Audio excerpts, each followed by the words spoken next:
Welcome to CK Mallus. 25-21 എന്ന ഡ്രാമയുടെ 12ാമത്തെ എപ്പിസോഡിന്റെ തുടക്കത്തിൽ ഹീതുവിനെ തിരികെയാക്കിയിട്ട് ഈജിൻ നേരെ പോയത് ഫെൻസിങ്ങിന്റെ റെഫറി സ്റ്റേ ചെയ്യുന്ന ഹോട്ടലിലേക്കാണ്. റിസപ്ഷനുമായി ബന്ധപ്പെട്ട് അദ്ദേഹത്തെ കാണാനോ ഫോണിൽ കോൺടാക്ട് ചെയ്യാനോ അവൻ ശ്രമിച്ചെങ്കിലും അതൊന്നും നടക്കുന്നില്ല. അവസാനം എപ്പോഴെങ്കിലും അദ്ദേഹം പുറത്തിറങ്ങി വരുമ്പോൾ കാണാമെന്ന ധാരണയിൽ അവൻ ഹോട്ടൽ ലോബിയിൽ വെയിറ്റ് ചെയ്യുന്നു. അവിടെ ഇരുന്ന് അവൻ ഉറങ്ങിപ്പോകുന്നുണ്ട്. അടുത്ത ദിവസം നേരം വെളുത്ത ശേഷമാണ് അവൻ ഉണർന്നത്. ഭാഗ്യത്തിന് ആ സമയത്താണ് റെഫറി ലഗേജുമായി പുറപ്പെടാൻ തയ്യാറായി പുറത്തിറങ്ങി വന്നത്. അവൻ ഓടി അദ്ദേഹത്തിന് അരികിലെത്തി പരിചയം പുതുക്കുന്നു. മുമ്പത്തെ പരിചയം വെച്ച് അദ്ദേഹം അവനോട് സംസാരിച്ചെങ്കിലും റിപ്പോർട്ടർ എന്ന നിലയിലാണ് അവൻ വന്നിരിക്കുന്നതെന്ന് അറിഞ്ഞപ്പോൾ അതിനെക്കുറിച്ച് സംസാരിക്കാൻ താല്പര്യമില്ല എന്ന് പറഞ്ഞ് അദ്ദേഹം ടാക്സിയിൽ കയറി പോകുന്നു. ഇജിൻ ഉടൻ തന്നെ TV സ്റ്റേഷനിൽ വിളിച്ച് എയർപോർട്ടിന്റെ ഡ്യൂട്ടിയുള്ള ആളിനെ കോൺടാക്ട് ചെയ്യാൻ ശ്രമിക്കുന്നുണ്ട്. ഹീതുവിനെയും യൂറിമിനെയും കോച്ച് വിളിച്ചു നിർത്തി ശരിക്കും വഴക്ക് പറയുന്നു. പത്രസമ്മേളനത്തിൽ രണ്ടുപേരും അങ്ങനെ പെരുമാറിയതിലൂടെ കൊറിയൻ ഫെൻസിങ്ങിന് തന്നെയാണ് രണ്ടുപേരും അപമാനം വരുത്തി വെച്ചിരിക്കുന്നത്. രണ്ടുപേരും ഇപ്പോൾ തന്നെ ട്രെയിനിങ് സെന്റർ വിട്ടു പോകണം. അച്ചടക്ക നടപടി എന്താണെന്ന് തീരുമാനമാകുന്നവരെ വീട്ടിൽ വെയിറ്റ് ചെയ്യാൻ പറഞ്ഞിട്ട് കോച്ച് പോകുന്നു. രണ്ടുപേരും അത്രയ്ക്ക് പ്രതീക്ഷിച്ചിരുന്നില്ല എന്ന് യൂറിമിന്റെയും ഹീതുവിന്റെയും മുഖം കണ്ടാൽ അറിയാം. വീട്ടിലേക്ക് പുറപ്പെടാൻ ഇറങ്ങിയ ഹീതുവിന് യൂറിമിന്റെ അച്ഛൻ വന്ന് അവളെ പിക്ക് ചെയ്യുന്നതും അച്ഛനെ കെട്ടിപ്പിടിച്ചവൾ കരയുന്നതുമൊക്കെ കണ്ടപ്പോൾ സ്വന്തം അച്ഛനെ ഒരുപാട് മിസ് ചെയ്യുന്നുണ്ട്. അവൾ വിഷമത്തോടെയാണ് സ്റ്റേഷനിലേക്ക് പോയത്. ടിക്കറ്റ് എടുത്ത് പ്ലാറ്റ്ഫോമിലേക്ക് നടക്കുമ്പോഴാണ് പത്രത്തിലെല്ലാം യൂറിമിന്റെയും തന്റെയും വലിയ ഫോട്ടോ ഉൾപ്പെടെ താൻ അവളുടെ ഗോൾഡ് മെഡൽ തട്ടിയെടുത്തതാണെന്ന രീതിയിൽ ഫ്രണ്ട് പേജിൽ തന്നെ വാർത്ത വന്നിരിക്കുന്ന അവൾ കണ്ടത്. ട്രെയിനിനുള്ളിലേക്ക് കയറിയപ്പോൾ അത്യാവശ്യം തിരക്കുണ്ടായിരുന്നതിൽ ആരെങ്കിലും തന്നെ തിരിച്ചറിഞ്ഞ് പ്രശ്നങ്ങൾ ഉണ്ടാക്കിയേക്കുമോ എന്ന് കരുതി അവൾ തിരികെ ഡോറിനരികിലേക്ക് തന്നെ പോകുന്നു. നിന്റെ ഭാഗത്തായിരുന്നു ശരിയെങ്കിലും റഫറിയുടെ തീരുമാനം അംഗീകരിക്കേണ്ടതായിരുന്നു എന്ന് അച്ഛൻ വണ്ടിയിലിരിക്കുമ്പോൾ യൂറിമിനോട് പറയുന്നു. സാമ്പത്തിക ശേഷി ഇല്ലാഞ്ഞിട്ടും ഫെൻസിങ് ചെയ്യാൻ സംബന്ധിച്ച അച്ഛനെയും അമ്മയും ഒരു നിമിഷം പോലും നിരാശരാക്കാൻ ഞാൻ ആഗ്രഹിക്കുന്നില്ല. എനിക്ക് തോൽവി സമ്മതിക്കാൻ കഴിയില്ല എന്ന് യൂറിം പറഞ്ഞപ്പോൾ ഞങ്ങൾക്ക് നിന്നെ ഓർത്ത് എപ്പോഴും അഭിമാനം മാത്രമേ ഉള്ളൂ. ഇനിയെങ്കിലും ഞങ്ങൾക്ക് വേണ്ടി ഫെൻസിങ് ചെയ്യാതെ നിനക്ക് വേണ്ടി മാത്രം ചെയ്യാൻ അച്ഛൻ അവളോട് പറയുന്നുണ്ട്. ട്രെയിനിന്റെ ഡോറിനരികിൽ നിന്ന് യാത്ര ചെയ്തിരുന്ന ഹീതുവിന് ഒരു സ്റ്റേഷനിലെത്തിയപ്പോൾ കുട്ടിക്കാലത്തൊരിക്കൽ അച്ഛനൊപ്പം ട്രെയിനിൽ അതുവഴി വന്നതും അവിടുത്തെ നൂഡിൽസ് വളരെ വിശേഷപ്പെട്ടതാണെന്ന് പറഞ്ഞ് അച്ഛൻ അവളെ ട്രെയിനിലെത്തി നൂഡിൽസ് വാങ്ങാൻ ഇറങ്ങിയതും ട്രെയിൻ വിട്ടു തുടങ്ങിയപ്പോഴും അച്ഛൻ തിരികെ എത്താത്തതിനാൽ അച്ഛന് ട്രെയിൻ മിസ്സായി എന്ന് കരുതി കരയാൻ തുടങ്ങിയതും അപ്പോഴേക്കും നൂഡിൽസുമായി വന്ന അച്ഛൻ കെട്ടിപ്പിടിച്ച് ആശ്വസിപ്പിച്ചതുമെല്ലാം ഓർമ്മ വരുന്നു. ഞാൻ ഗോൾഡ് മെഡൽ നേടി എന്നവൾ അച്ഛനോടെന്നവണ്ണം പറയുന്നുണ്ട്. ഇജിൻ ഈ സമയം TV സ്റ്റേഷനിൽ നിന്ന് അനുവാദം വാങ്ങാൻ പോലും നിൽക്കാതെ ഒരു ടാക്സി പിടിച്ച് സിയോൾ എയർപോർട്ടിലെത്തി ഫെൻസിങ്ങിന്റെ റെഫറിയെ വീണ്ടും കണ്ട് അദ്ദേഹത്തെ കാര്യത്തിന്റെ ഗൗരവം പറഞ്ഞ് മനസ്സിലാക്കി ഒരു ഇന്റർവ്യൂ തരാൻ നിർബന്ധിക്കുന്നു. പേജറിൽ ജിവോങ്ങിന്റെ മെസ്സേജ് കണ്ടതിനാൽ വീട്ടിലെത്തിയ ശേഷം യൂറിം അവനെ കാണാൻ സ്കൂളിനടുത്തേക്ക് പോകുന്നുണ്ട്. ഗോൾഡ് മെഡൽ പോലെയുള്ള ഒരു ചോക്ലേറ്റ് യൂറിമിന് സമ്മാനമായി നൽകിയിട്ട് മത്സരത്തെക്കുറിച്ചൊന്നും എനിക്കറിയില്ല, പക്ഷേ എന്റെ മനസ്സിൽ സൗന്ദര്യത്തിനുള്ള ഗോൾഡ് മെഡൽ നിനക്ക് തന്നെയാണെന്ന് ജിവോങ് പറയുന്നു. അവനോട് സംസാരിച്ച് നിന്നപ്പോൾ യൂറിമിന്റെ ടെൻഷനും വിഷമവും കുറേയൊക്കെ മാറുന്നുണ്ട്. എനിക്ക് നിന്നെ ഇഷ്ടമാണെന്ന് ജിവോങ് 2-3 തവണ ഇൻഡയറക്റ്റായി യൂറിമിനോട് സൂചിപ്പിക്കുന്നുണ്ട്. യൂറിമിന് അത് മനസ്സിലായെങ്കിലും അവൾ അതിന് എതിർപ്പുള്ള രീതിയിലൊന്നും പറയുന്നില്ല, പക്ഷെ പൂർണ്ണമായി സപ്പോർട്ട് ചെയ്യുന്നുമില്ല. കുറച്ചു സമയം സംസാരിച്ചതിന് ശേഷം അവൾ വീട്ടിലേക്ക് പോകാൻ തുടങ്ങിയപ്പോൾ ഞാൻ കൊണ്ടുവിടാമെന്ന് പറഞ്ഞ് ജിവോങ് അവൾക്കൊപ്പം ചെല്ലുന്നുണ്ട്. തനിച്ച് വീടിന് മുന്നിലെത്തിയ ഹീതുവിന് തനിക്കെതിരെയുള്ള വാർത്ത വായിച്ച അമ്മയുടെ മുഖം ഓർത്തപ്പോൾ വീടിനുള്ളിലേക്ക് കയറാൻ മനസ്സ് വരാത്തതിനാൽ അവൾ തിരിഞ്ഞു നടക്കുന്നു. ചെറിയൊരു റെസ്റ്റോറന്റിൽ ചെന്നിരുന്ന് ഫുഡ് ഓർഡർ ചെയ്തപ്പോഴാണ് TVയിൽ വീണ്ടും ഫെൻസിങ്ങിനെ കുറിച്ചുള്ള ന്യൂസ് അമ്മ വായിക്കുന്നത് കേട്ടത്. വീണ്ടും അത് കേട്ടിരിക്കാൻ മനസ്സിലാത്തതിനാൽ ഭക്ഷണം കഴിക്കാതെ അവൾ പുറത്തേക്ക് ഇറങ്ങിപ്പോകാൻ തുടങ്ങിയപ്പോഴാണ് ഞങ്ങളുടെ റിപ്പോർട്ടർ ഇജിൻ റഫറിയെ നേരിട്ട് കണ്ട് ഇന്റർവ്യൂ ചെയ്തിട്ടുണ്ട്. ഇജിൻ ഇപ്പോൾ ലൈനിൽ വരും എന്ന് പറയുന്നത് അവൾ കേട്ടത്. അവൾ തിരിഞ്ഞെന്നത് ശ്രദ്ധിക്കുന്നു. അതൊരു ബാഡ് കോൾ അല്ലായിരുന്നു. എന്റെ തീരുമാനത്തിൽ ഒരു തെറ്റുമില്ല. ഹീതു തന്നെയായിരുന്നു ഫാസ്റ്റർ. സംശയമുള്ളവർക്ക് വീഡിയോ വീണ്ടും പ്ലേ ചെയ്ത് ഉറപ്പുവരുത്താവുന്നതാണ് എന്ന് റഫറി ഉറപ്പിച്ചു പറയുന്നു. വാർത്ത കേട്ട ശേഷം ഭക്ഷണത്തിലിരുന്ന ഹീതുവിന് കരച്ചിലടക്കാൻ കഴിയുന്നില്ല. അവൾ കരയുന്നത് കണ്ട് തൊട്ടടുത്ത മേശയ്ക്ക് ചുറ്റുമിരുന്ന അമ്മാവന്മാർ എന്തു പറ്റിയെന്ന് അന്വേഷിക്കുന്നു. വിഷമം മറക്കാൻ അവൾക്ക് ഒരു ഗ്ലാസ് വൈൻ ഓഫർ ചെയ്തെങ്കിലും ഞാൻ ഇപ്പോഴും സ്കൂളിൽ പഠിക്കുന്നേ ഉള്ളൂ എന്ന് പറഞ്ഞ് അവൾ ഒഴിഞ്ഞു മാറുന്നു. കൂട്ടത്തിലൊരാൾ അവളെ തിരിച്ചറിയുന്നുണ്ട്. ഫെൻസിങ്ങിൽ ഗോൾഡ് മെഡൽ നേടിയ ഹീതുവല്ലേ എന്ന് അവർ ചോദിച്ചപ്പോൾ അവരും തന്നെ കുറ്റപ്പെടുത്താൻ പോവുകയായിരിക്കുമെന്ന് ഹീതു ഒന്ന് പേടിച്ചെങ്കിലും മറിച്ചാണ് സംഭവിച്ചത്. ഈ 2 ദിവസം കൊണ്ട് നീ ഒരുപാട് അനുഭവിച്ചു കാണുമല്ലോ. ഈ സ്ഥിതിയിലെത്താൻ എത്രമാത്രം കഷ്ടപ്പെട്ടിട്ടുണ്ടാകും. അതൊന്നും തിരിച്ചറിയാതെ സമൂഹം നിന്റെ മനസ്സിനെ ഒരുപാട് മുറിപ്പെടുത്തിയല്ലേ എന്നാണ് അവർ ചോദിച്ചത്. ഹീതു അതുപോലെ ആരെങ്കിലും ഒന്ന് പറഞ്ഞു കേൾക്കാൻ എത്രമാത്രം കൊതിച്ചിരുന്നെന്നോ. നിയന്ത്രണം വിട്ടവൾ പൊട്ടിക്കരയുന്നുണ്ട്. ഗോൾഡ് മെഡൽ നേടിയതിന് അവളെ അഭിനന്ദിക്കുകയും കൊറിയൻ ഫെൻസിങ്ങിനെ ലോകപ്രശസ്തമാക്കണമെന്ന് അവർ അവളോട് പറയുകയും ചെയ്യുന്നു. സീനിയറിന്റെ പെർമിഷൻ വാങ്ങാതെ നടത്തിയ റിപ്പോർട്ടിങ്ങിന് ഇജിൻ സീനിയറിനോട് സോറി പറയുന്നു. ഹീതുവിനോട് അടുപ്പമുള്ളത് കൊണ്ടല്ല ഇങ്ങനെ ചെയ്തത്, മറിച്ച് മാധ്യമങ്ങളുടെ ഉത്തരവാദിത്തം ഇതാണെന്ന് തോന്നിയത് കൊണ്ടാണ് എന്നും അവൻ പറയുന്നു. സീനിയർ വഴക്ക് പറയുമെന്നാണ് അവൻ കരുതിയത്, എങ്കിലും അദ്ദേഹം അവനെ അഭിനന്ദിക്കുകയാണ് ചെയ്തത്. ഇന്ന് എയർപോർട്ടിലേക്ക് ഓടിയപ്പോൾ ഉണ്ടായിരുന്ന മാനസികാവസ്ഥ ഈ ജോലി ചെയ്യുന്നിടത്തോളം കാലം ഉണ്ടായിരിക്കണമെന്നും അദ്ദേഹം പറഞ്ഞു കൊടുക്കുന്നു. ഭക്ഷണം കഴിച്ച ശേഷം വീട്ടിലേക്ക് പോകാൻ വയ്യാത്തതിനാൽ ഹീതു പോയത് സ്കൂളിലെ സെങ്വങ്ങിന്റെ സീക്രട്ട് പ്ലേസിലേക്കാണ്. അവളുടെ ഭാഗ്യത്തിന് അതിന്റെ ലോക്ക് ഓപ്പണായി കിടക്കുകയായിരുന്നു. ഹീതു അകത്ത് കയറി കിടക്കാനുള്ള സെറ്റപ്പൊക്കെ റെഡിയാക്കി അവൾ തിരികെ കൊടുത്തിരുന്ന ഇജിന്റെ റെക്കോർഡിംഗുള്ള കാസറ്റിൽ നിന്ന് ഒരെണ്ണം പ്ലേ ചെയ്ത് അത് കേട്ട് കിടക്കുന്നു. അതിൽ ഇടയ്ക്കൊരു ബ്രേക്ക് വന്ന സമയത്താണ് പുറത്ത് സെക്യൂരിറ്റിയുടെ ശബ്ദം അവൾ കേട്ടത്. വേഗം ലൈറ്റും ടേപ്പ് റെക്കോർഡറും ഒക്കെ ഓഫ് ചെയ്ത് അവൾ പതുങ്ങിയിരിക്കുന്നു. സെക്യൂരിറ്റി ഡോർ പുറത്തുനിന്ന് ലോക്കാക്കിയിട്ട് പോയി കഴിഞ്ഞപ്പോൾ ഹീതുവിന് തന്നെ പൂട്ടിയിട്ടിരിക്കുകയാണല്ലോ, ബാത്റൂമിൽ പോകാൻ എന്ത് ചെയ്യുമെന്ന് വെപ്രാളം കയറുന്നു. അവൾ ഉടൻ തന്നെ ഇജിനെ വിളിക്കുന്നു. ന്യൂസ് കണ്ട് നന്ദി പറയാൻ വിളിക്കുകയാണെന്നാണ് ഇജിൻ ആദ്യം കരുതിയത്. ഹിതു വിവരം പറഞ്ഞപ്പോൾ അവൻ വേഗം ഒരു ടാക്സി പിടിച്ച് സ്കൂളിലേക്ക് എത്തുന്നു. ലോക്കിന്റെ പാസ്വേഡിന്റെ കോമ്പിനേഷൻ സെങ്വങ്ങിനും ജിവോങ്ങിനും മാത്രമേ അറിയൂ. അവരുടെ നമ്പർ എനിക്കറിയില്ല എന്ന് ഹിതു പറഞ്ഞിരുന്നു. ഇജിൻ സ്കൂളിലെത്തിയപ്പോൾ സെങ്വങ്ങും ജിവോങ്ങും അവിടെ കാത്തിരിപ്പുണ്ടായിരുന്നു. സെങ്വങ് ഇജിനെ കണ്ടപ്പോഴേ ചാടി എഴുന്നേറ്റ് റെസ്പെക്ട് കാണിക്കുന്നുണ്ട്. അവളുടെ പേജർ നമ്പർ ഇല്ലാത്തതിനാൽ ലാൻഡ് ഫോണിൽ വിളിച്ചാണ് അവൻ വിവരം പറഞ്ഞത്. ജിവോങ്ങിനെയും കൂട്ടി വരേണ്ട ആവശ്യമുണ്ടായിരുന്നു. ലോക്കിന്റെ നമ്പർ എനിക്ക് പറഞ്ഞു തന്നാൽ പറയായിരുന്നു എന്ന് ഇജിൻ ചോദിച്ചപ്പോൾ ജിവോങ്ങും വരാനൊട്ടും താല്പര്യമില്ലായിരുന്നതുപോലെ അത് ശരിവെക്കുന്നു. ഇതിന് ഒറ്റയ്ക്ക് അകത്തേക്ക് പോയി സെക്യൂരിറ്റിയുടെ മുന്നിലെങ്ങാനും പെട്ടാൻ അത് പുതിയ പ്രശ്നങ്ങൾക്കിടയാക്കും. ഹിതു ഈ അവസരത്തിൽ പുതിയ വിവാദത്തിലൊന്നും ചെന്ന് ചാടാൻ പാടില്ല എന്ന് സെങ്വങ് പറഞ്ഞപ്പോൾ ഇജിൻ അത് അംഗീകരിക്കുന്നു. അവർ 3 പേരും കൂടി മുന്നോട്ട് പോകുന്നു. ഹിതുവിനാണെങ്കിൽ ബാത്റൂമിൽ പോകാനുള്ള ടെൻഡൻസി കാരണം ഇരിക്കാനും നിൽക്കാനും വയ്യാത്ത സ്ഥിതിയിലാണ്. അതിനെക്കുറിച്ച് ചിന്തിക്കാതെ ശ്രദ്ധ മാറ്റാനായി അവൾ വീണ്ടും റെക്കോർഡർ ഓണാക്കിയിട്ടിട്ട് വാതിലിനരികിലേക്ക് കൂട്ടിയിട്ടിരിക്കുന്ന കുറെ പഴയ കസേരകൾക്കരികിൽ പോയി ചാരി നിൽക്കുന്നു.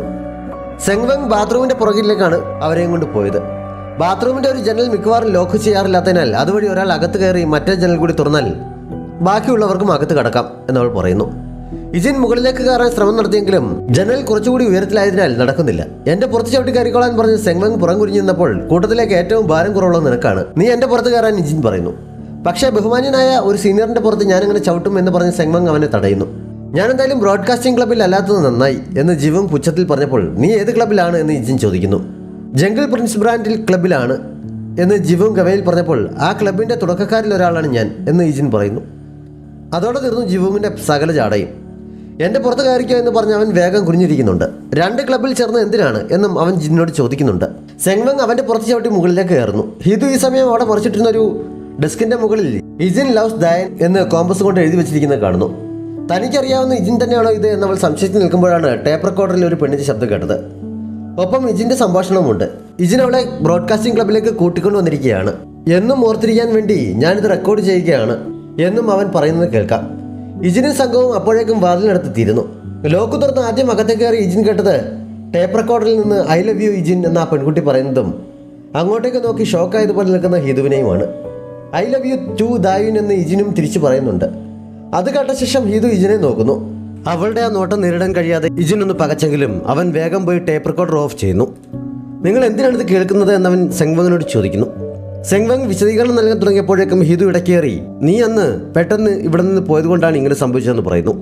റെസ്പെക്ട് ഇല്ലാതെ ഇങ്ങനെ അദ്ദേഹത്തോട് സംസാരിക്കരുതെന്ന് സെങ്വങ് ഹിതുവിനെ വാൺ ചെയ്യുന്നുണ്ട്. ഞാൻ ബാത്റൂമിൽ പോയിട്ട് വരാമെന്ന് പറഞ്ഞ് ഹിതു പുറത്തേക്ക് ഇറങ്ങിപ്പോകുന്നു. ബാത്റൂമിൽ ചെന്ന് നിന്ന് അവൾ വീണ്ടും വീണ്ടും മുഖത്തേക്ക് വെള്ളം കോരി ഒഴിക്കുന്നുണ്ട്. ഇജിന്റെ പ്രണയത്തെക്കുറിച്ച് അറിഞ്ഞത് അവൾക്ക് തീരെ ഉൾക്കൊള്ളാൻ പറ്റുമായിരുന്നില്ല. കണ്ണാടിയിലൂടെ പുറകിലാരോ നിൽക്കുന്നത് കണ്ട് ഞെട്ടിത്തിരിഞ്ഞവൾ മുന്നിൽ ഇജിനെ കണ്ട് പേടിച്ചു പോയല്ലെന്ന് പറയുന്നു. നീ എന്തിനാണ് മെൻസ് ബാത്റൂമിൽ വന്ന് കയറിയത് എന്ന് ഇജിൻ ചോദിച്ചപ്പോഴാണ് അത് ബോയ്സിന്റെ ടോയ്ലറ്റാണ് എന്ന് അവൾ തിരിച്ചറിഞ്ഞത്. അവൾ വേഗം പുറത്തേക്ക് ഇറങ്ങി പോകുന്നുണ്ട്. ഇജിൻ പുറകെ ചെന്ന് അവളുടെ മുഖം തുടയ്ക്കാൻ ഒരു കർച്ചീഫ് നൽകുന്നു. ട്രെയിനിങ് സെന്ററിൽ നിൽക്കേണ്ട നീ എന്താണ് ഇവിടെ എന്നവൻ ചോദിച്ചപ്പോൾ പണിഷ്മെന്റിനെ കുറിച്ച് ഹിതു പറയുന്നു. അമ്മയെ ഫേസ് ചെയ്യാൻ വയ്യാത്തത് കൊണ്ട് വീട്ടിൽ പോയില്ല എന്നും ഉഴപ്പൻ മട്ടിൽ അവൾ പറയുന്നുണ്ട്. റഫറിയുടെ ഇന്റർവ്യൂ നടത്തിയതിന് അവൾ താങ്ക്സ് പറഞ്ഞപ്പോൾ നിന്റെ സ്ഥാനത്ത് ആരായിരുന്നാലും ഞാനിത് തന്നെ ചെയ്യുമായിരുന്നു എന്ന് ഇജിൻ പറയുന്നു. അവളുടെ തലയ്ക്ക് പിടിച്ച് സ്നേഹത്തോടെ കുലുക്കിയിട്ട് നിനക്കെന്നെ ഇങ്ങനെ ടെൻഷൻ അടിപ്പിക്കുന്നത് ഒന്ന് നിർത്തിക്കൂടെ എന്നും അവൻ പറയുന്നുണ്ട്. അപ്പോഴേക്കും സെങ്വങ്ങും ജിവോങ്ങും മുറി പൂട്ടി താഴേക്ക് ഇറങ്ങിയിരുന്നു. ഹിതു മുഴുവൻ സമയവും ഫെൻസിങ്ങിന്റെ തിരക്കിലായിരുന്നത് കൊണ്ട് ടോയ്ലറ്റ് ഗോസ്റ്റിനെ കുറിച്ച് ഒന്നും കേൾക്കാൻ അവൾക്ക് സമയം കിട്ടിക്കാണില്ല. അതുകൊണ്ടായിരിക്കും ഈ രാത്രിയിൽ ഇത്ര ധൈര്യമായി ഇവിടെ വന്ന് കയറിയതെന്ന് ജിവോങ് പറയുന്നു. അങ്ങനെ ഒരു പ്രേതകഥ സെങ്വങ്ങും മുമ്പ് കേട്ടിട്ടുണ്ടായിരുന്നില്ല. ജിവോങ് വിശദമായി അതിനെക്കുറിച്ച് അവൾക്ക് പറഞ്ഞു കൊടുക്കുന്നു. സെങ്വങ്ങിന് പേടി തോന്നിയെങ്കിലും പുറത്ത് കാണിക്കാതെ ധൈര്യം സംഭരിച്ച് മുന്നോട്ട് നടന്നപ്പോഴാണ് ഇപ്പോൾ 12 മണി കഴിഞ്ഞുവെന്ന് ജിവോങ് പറയുന്നത്. രണ്ടുപേർക്കും പിന്നെ മുന്നോട്ട് അധികം നടക്കാൻ പറ്റിയില്ല. പ്രേതം പുറകെ ഉണ്ടെന്ന പോലെ രണ്ടുപേരും കൂടി വിളിച്ചു കൂവിക്കൊണ്ട് ഓടാൻ തുടങ്ങുന്നു. അവരുടെ വരവ് കണ്ട് ഇജിൻ ഹിതുവിന്റെ കയ്യിൽ പിടിച്ച് ഓടാൻ തുടങ്ങുന്നതിനിടയിൽ എന്തു പറ്റിയെന്ന് ചോദിക്കുന്നു. പേടിയാവുന്നു എന്ന് പറഞ്ഞ് അവർ ഓട്ടം തുടരുകയാണ്. ഒന്നുമില്ലെന്ന് കേട്ടപ്പോൾ ഇജിൻ ഓട്ടം മതിയാക്കുന്നുണ്ട്. അവൻ മുറുക്കി പിടിച്ചിരിക്കുന്ന തന്റെ കയ്യിലേക്കാണ് ഹിതുവിന്റെ നോട്ടം അപ്പോൾ പോയത്. അടുത്ത ദിവസം ഹിതുവിന്റെ മെയിൻ ജോലി എന്തായിരുന്നു എന്ന് വെച്ചാൽ ലൈബ്രറിയിൽ പോയി ഇജിൻ പഠിച്ച സമയത്ത് സ്കൂൾ മാഗസിൻ തപ്പിയെടുത്ത് ഓരോ ക്ലാസ്സിലെയും ദായൻ എന്ന പേരുള്ള പെൺകുട്ടിയുടെ ഡീറ്റെയിൽസ് ശേഖരിക്കുകയായിരുന്നു. ഒരു പേജിൽ ദായൻ എന്ന പേരിലുള്ള ഫോട്ടോ വെട്ടിയെടുത്തിരിക്കുന്നത് കണ്ടപ്പോൾ അതായിരിക്കും അവളെന്ന് ഹിതു സംശയിക്കുന്നു. തൊട്ടടുത്ത പേജിൽ ഇജിന്റെ ഫോട്ടോയും വെട്ടിയിരിക്കുന്നത് കണ്ടപ്പോൾ താൻ തിരയുന്നയാൾ അത് തന്നെയാണെന്ന് അവൾ ഉറപ്പാക്കുന്നു. അവളുടെ മുഖം കണ്ടേ അടങ്ങുമെന്ന വാശിയിൽ ഹിതു പിന്നെ ആ ക്ലാസിന്റെ ഗ്രൂപ്പ് ഫോട്ടോ എടുത്ത് അതിലുള്ള ഓരോരുത്തരെയായി ഐഡന്റിഫൈ ചെയ്ത് ഇൻഡു മാർക്ക് ഇടുന്നു. അവസാനം അവൾ ദായുവിനെ കണ്ടെത്തിയെങ്കിലും അവളുടെ മുഖം തിരിച്ചറിയാൻ കഴിയാത്ത വിധം മുടി മുന്നിലേക്ക് ഇട്ടിരുന്നു. ഹിതുവിനാകെ ദേഷ്യം കയറുന്നുണ്ട്.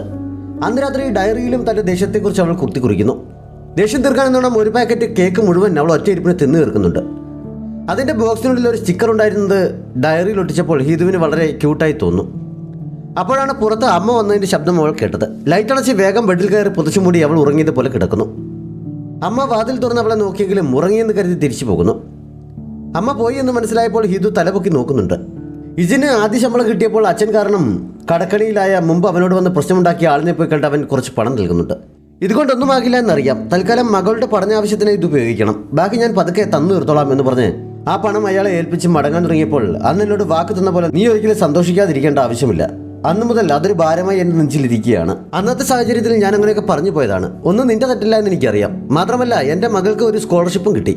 അതുകൊണ്ട് നീയും നിന്റെ സന്തോഷം കണ്ടെത്താൻ ശ്രമിക്കണമെന്ന് അയാൾ അവനോട് പറയുന്നുണ്ട്. അതിനുശേഷം ഇജിൻ പോയത് യൂറിമിന്റെ ഷോപ്പിലേക്കാണ്. അവളുടെ അമ്മയ്ക്ക് വില കൂടിയ കൊറിയൻ ബീഫ് അവൻ സമ്മാനമായി കൊടുക്കുന്നുണ്ട്. അമ്മയുമായി സംസാരിച്ച് നിൽക്കുമ്പോൾ അവിടേക്ക് കയറി വന്ന യൂറിൻ പിണക്കം നടിച്ച് അവനെ മൈൻഡ് ചെയ്യാതെ ജാടിയിട്ടെങ്കിലും അവളുടെ ഫേവറേറ്റ് ക്യാൻഡി കൊടുത്ത ഇജിൻ അവളെ സോപ്പിടുന്നുണ്ട്. അവൾ ഇവിടെയുള്ള കാര്യം ഹിതു പറഞ്ഞറിഞ്ഞു എന്ന് ഇജിൻ പറഞ്ഞപ്പോൾ യൂറിമിന് വീണ്ടും ദേഷ്യം വരുന്നു. പക്ഷെ മത്സരത്തെക്കുറിച്ച് ഇജിൻ കുറ്റപ്പെടുത്തി പറഞ്ഞപ്പോൾ ഞാൻ അങ്ങനെ ഒരു അപ്പീലിന് പോയതുകൊണ്ട് ലോകം മുഴുവൻ ഹിതുവിനെതിരെ തിരിയുമെന്ന് ഞാൻ കരുതിയിരുന്നതല്ല. ഒരു അത്ലറ്റ് എന്ന നിലയിൽ എനിക്ക് ചെയ്യാവുന്നതാണ് ഞാൻ ചെയ്തത്. ആളുകൾ ഇങ്ങനെ റിയാക്ട് ചെയ്യുമെന്ന് പ്രതീക്ഷിച്ചിരുന്നില്ല എന്നവൾ കുറ്റബോധത്തോടെ പറയുന്നുണ്ട്. നീ ഒരു സ്റ്റാർ ആയതുകൊണ്ടാണ് ഇങ്ങനെ ഒരു പ്രതികരണം വന്നത്. ജീവിതം നമ്മൾ ആഗ്രഹിക്കുന്ന പോലെയൊന്നുമല്ലല്ലോ മുന്നോട്ട് പോകുന്നത്. തീരെ പ്രതീക്ഷിക്കാതെ ഞാൻ ഒരു റിപ്പോർട്ടർ ആയത് കണ്ടില്ലേ എന്നൊക്കെ പറഞ്ഞ് അവൻ അവളെ ആശ്വസിപ്പിക്കുന്നുണ്ട്. വരുന്ന ശനിയാഴ്ച മുമ്പ് താമസിച്ചിരുന്ന സെങ്വങ്ങിന്റെ സ്ഥലത്തേക്ക് തന്നെ താമസം മാറുകയാണ്. സാധനങ്ങളൊക്കെ പാക്ക് ചെയ്യാൻ നീ കൂടി സഹായത്തിന് വരണം എന്നും ഇജിൻ അവളോട് പറയുന്നുണ്ട്. ഇജിൻ വീണ്ടും അവിടെ താമസത്തിന് വരികയാണെന്നറിഞ്ഞ് സെങ്വങ്ങും ജിവോങ്ങും അടി കിട്ടിയതുപോലെ ആയിരുന്നു. ഞങ്ങളോട് കൂടി ഒന്ന് ആലോചിച്ചിട്ട് മുറി നൽകിയാൽ പോരായിരുന്നു എന്ന് ചോദിച്ച് രണ്ടുപേരും സെങ്വങ്ങിന്റെ അമ്മയോട് വഴക്കുണ്ടാക്കുന്നുണ്ട്. അടുത്തുള്ള ഒരു ചെറിയ ഷോപ്പിന്റെ മുന്നിലിരുന്ന് ഡ്രിങ്ക്സ് കുടിക്കുന്ന കൂട്ടത്തിൽ എന്റെ പഠിത്തം കഴിയുന്നതുവരെ ഞാൻ നിന്റെ വീട്ടിൽ താമസിച്ചോട്ടെ എന്ന് സെങ്വങ് ജിവോങ്ങിനോട് ചോദിക്കുന്നുണ്ട്. നമ്മളെക്കുറിച്ച് ആളുകൾ ഗോസിപ്പ് ഉണ്ടാക്കാൻ സാധ്യതയുണ്ടെന്ന് ജിവോങ് പറഞ്ഞപ്പോൾ അവരത് പറയാൻ തുടങ്ങിയിട്ട് ഏകദേശം 10 വർഷമായി. ഇനിയിപ്പോൾ നമ്മൾ ഒരുമിച്ച് താമസിക്കുകയാണ് എന്ന് പറയാൻ സമയമായെന്ന് സെങ്വങ് പറയുന്നുണ്ട്. അവർ അതിനെക്കുറിച്ചും ഇജിന്റെ വരവിനെക്കുറിച്ചും ഒക്കെ കാര്യമായി ചർച്ച ചെയ്തുകൊണ്ട് നിൽക്കുമ്പോഴാണ് ഹീതു ഷോപ്പിനുള്ളിൽ നിന്ന് ഒരു കവർ നിറയെ സാധനങ്ങളുമായി ഇറങ്ങി വന്നത്. ആരാണ് താമസം മാറി വരുന്നത് എന്നവൾ ചോദിക്കുന്നു. കൂട്ടത്തിൽ കയ്യിലിരിക്കുന്ന കവറിൽ നിന്ന് ഓരോ പാക്കറ്റ് എടുത്ത് അവർക്ക് രണ്ടുപേർക്കും നൽകുന്നുണ്ട്.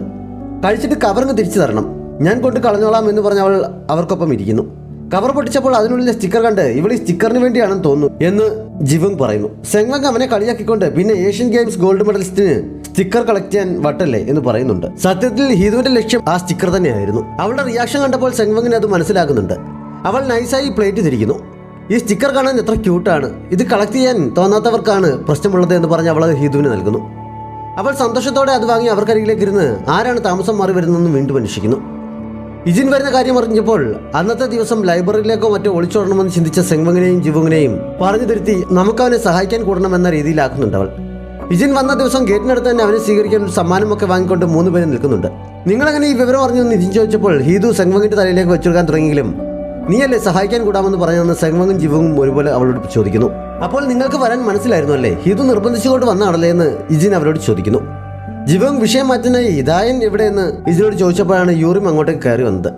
അവളെ കണ്ടതും ജിവോങ് ദായുവിന്റെ കാര്യമൊക്കെ മറന്ന് ഹാപ്പിയാകുന്നുണ്ട്. പക്ഷെ ഹീതുവിന്റെ മൂഡ് അതോടെ പോയെന്ന് പറഞ്ഞാൽ മതിയല്ലോ. അവൾ യൂറിമിന് അടുത്തേക്ക് ചെന്ന് നമ്മൾ രണ്ടുപേരും കൂടി ഇവിടെ ശരിയാക്കില്ല, നീ പോകുന്നോ അതോ ഞാൻ പോകണോ എന്ന് പഞ്ച് ഡയലോഗ് അടിക്കുന്നുണ്ട്. ഞാൻ എന്തായാലും പോകുന്നില്ല, ഞാൻ സഹായിക്കാൻ വന്നതാണെന്ന് യൂറിൻ പറഞ്ഞപ്പോൾ ശരി ഞാനും പോകുന്നില്ല എന്ന് പറഞ്ഞ് ഹീതു ജാടയിട്ട് തിരിയുന്നുണ്ട്. 4 പേരും കൂടി അവന്റെ മുറിക്കുള്ളിൽ സാധനങ്ങൾ അടുക്കി പെറുക്കി വെക്കാൻ തുടങ്ങുന്നു. ഹീതു അടുക്കി വെച്ചുകൊണ്ടിരുന്ന ബുക്കുകളുടെ ഇടയിൽ നിന്ന് ഇജിൻ ഒരു പെൺകുട്ടിക്കൊപ്പം നിൽക്കുന്ന ഫോട്ടോയുള്ള കുറെ ലവ് സ്റ്റിക്കേഴ്സ് അവൾക്ക് കിട്ടുന്നു. അതായിരിക്കും ദായൻ എന്ന് സെങ്വങ്ങും ജിവോങ്ങും ഒക്കെ പറഞ്ഞപ്പോഴാണ് അത് ദായനല്ല മിന്യോങ് ആണ്. അവളായിരുന്നു ഇജിന്റെ കൂടുതൽ കാലം ഉണ്ടായിരുന്ന ഗേൾഫ്രണ്ട്. ദായനുമായി അവന് കുറച്ചു കാലമേ റിലേഷൻ ഉണ്ടായിരുന്നുള്ളൂ എന്ന് യൂറിൻ പറഞ്ഞത്. പുതിയൊരു ലവർ കൂടി വന്നത് ഹിതുവിനെ ശരിക്കും ചൊടിപ്പിക്കുന്നുണ്ട്. അവൾ അടുത്ത ബോക്സ് എടുക്കാനായി പുറത്തേക്ക് പോയപ്പോഴാണ് അവിടെ 2-3 ആന്റിമാർ ഇജിനെ പിടിച്ചു നിർത്തി സംസാരിക്കുന്നത് കണ്ടത്. ഇവൻ ശരിക്കും ഒരു ലേഡീസ് മാൻ ആണല്ലോ എന്നവൾ പിറുപിറുക്കുന്നുണ്ട്. അവൻ തിരിച്ചു വന്നപ്പോൾ ഇങ്ങനെ ഫുൾ ടൈം പെണ്ണുങ്ങളുടെ ഇടയിൽ കഴിയുന്നത് നല്ല സുഖമായിരിക്കുമല്ലേ എന്നവൾ അവനെ പരിഹസിക്കാനായി ചോദിക്കുന്നു. ഞാൻ ഇന്റർവ്യൂവിൽ തോറ്റ വിവരം നീ ബോർഡ് എഴുതി തൂക്കിയത് കൊണ്ടാണ് ഇവരൊക്കെ എന്നോട് മിണ്ടാൻ തന്നെ കാരണം. ഇതിന്റെ ഉത്തരവാദിത്തം 80% നിനക്കാണെന്ന് അവൻ പറയുന്നു. ബോക്സിന്റെ മുകളിലൊട്ടിക്കുന്ന സ്റ്റിക്കർ കണ്ടോ എന്ന് ഇജിൻ ചോദിച്ചപ്പോൾ ഹിതു പോക്കറ്റിലുണ്ടായിരുന്ന അവന്റെ മിന്യോങ്ങിനൊപ്പമുള്ള ലവ് സ്റ്റിക്കർ എടുത്ത് അതിന്റെ മുകളിൽ ഒട്ടിച്ചിട്ട് ഇത് പെർഫെക്റ്റ് ആണ് എന്ന് പറഞ്ഞ് അകത്തേക്ക് കയറിപ്പോകുന്നു. ഇത് എന്നെടുത്തതാണ് എന്ന് സ്റ്റിക്കറിലേക്ക് നോക്കി ചിന്തിക്കുന്നതിനിടയിൽ ഇവൾക്ക് ഇത് എന്ത് പറ്റിയെന്നും ഇജിൻ ചിന്തിക്കുന്നു. ഇജിന്റെ സീനിയർ അന്ന് TV സ്റ്റേഷനിലേക്ക് ചെന്നപ്പോൾ ഹിതുവിന്റെ അമ്മ ഇജിനെ കുറിച്ച് അവനോട് ചോദിക്കുന്നു.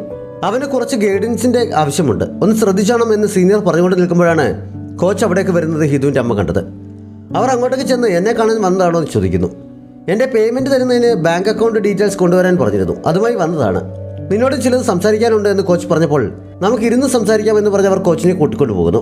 ഹിതു അകത്ത് ചെന്ന് അടുത്തൊരു കെട്ടഴിക്കാൻ പറ്റാത്തതിനാൽ യൂറിമിനോട് അവളുടെ മുന്നിലിരിക്കുന്ന കത്രിക ഒന്ന് പാസ് ചെയ്യാൻ പറഞ്ഞെങ്കിലും മനസ്സില്ല എന്ന മട്ടിൽ അവൾ എഴുന്നേറ്റ് പോകുന്നു. നിങ്ങളിൽ ഒരാൾക്ക് വീട്ടിൽ പോയിക്കൂടെ എന്ന് സെങ്മങ് സഹിട്ട് ചോദിക്കുന്നു. ഇജിൻ്റെ സാധനങ്ങളുടെ കൂട്ടത്തിൽ ആം എക്സസൈസ് ചെയ്യാനുള്ള ഒരു സാധനം കണ്ടപ്പോൾ ജിവുങ് അതെടുത്ത് ഒന്ന് ട്രൈ ചെയ്ത് നോക്കുന്നുണ്ട്. വെറുതെ ഷോൾഡർ കേടാക്കണ്ട എന്ന് ഹിതു കളിയാക്കിയപ്പോൾ എന്തായാലും നിന്നേക്കാൾ കൂടുതൽ എനിക്ക് ചെയ്യാൻ പറ്റും എന്ന് ജിവുങ് പറയുന്നു. എങ്കിൽ പിന്നെ അതൊന്നും അറിഞ്ഞിട്ട് തന്നെ കാര്യം എന്ന് പറഞ്ഞ് ഹിതു അത് വാങ്ങി പ്രസ് ചെയ്യാൻ തുടങ്ങുന്നു. അവൾ കൂളായി 12 വരെയൊക്കെ ചെയ്യുന്നുണ്ട്. അപ്പോഴേക്കും യൂറിമിൻ്റെ സ്പോർട്സ്മാൻ സ്പിരിറ്റ് ഉണരുന്നതിനാൽ അവൾ ഒരു കൈ നോക്കാൻ തയ്യാറാണെന്ന മട്ടിൽ അവളും ഒന്ന് റെഡിയാക്കുന്നുണ്ട്. ഹിതു അപ്പോഴേക്കും കുഴഞ്ഞു തുടങ്ങിയിരുന്നു.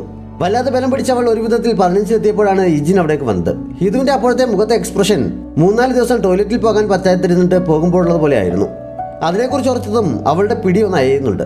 കയ്യിലിരുന്ന സ്പ്രിംഗ് തെറിച്ചുപോയി ജനലിടിച്ച് ജനലെ ഗ്ലാസ് പൊട്ടിത്തെറിക്കുന്നത് കണ്ട് എല്ലാവരും ഞെട്ടി നിൽക്കുന്നിടത്ത് ഈ എപ്പിസോഡ് അവസാനിക്കുന്നു. ഏതെങ്കിലും കൂട്ടുകാർ സബ്സ്ക്രൈബ് ചെയ്യാതെ നമ്മുടെ ചാനൽ കാണുന്നുണ്ടെങ്കിൽ വേഗം തന്നെ മറക്കാതെ സബ്സ്ക്രൈബ് ചെയ്യുക. നോട്ടിഫിക്കേഷൻ ലഭിക്കുന്നതിനായി ബെല്ലൈക്കൺ കൂടി അമർത്തുക. Thanks for watching.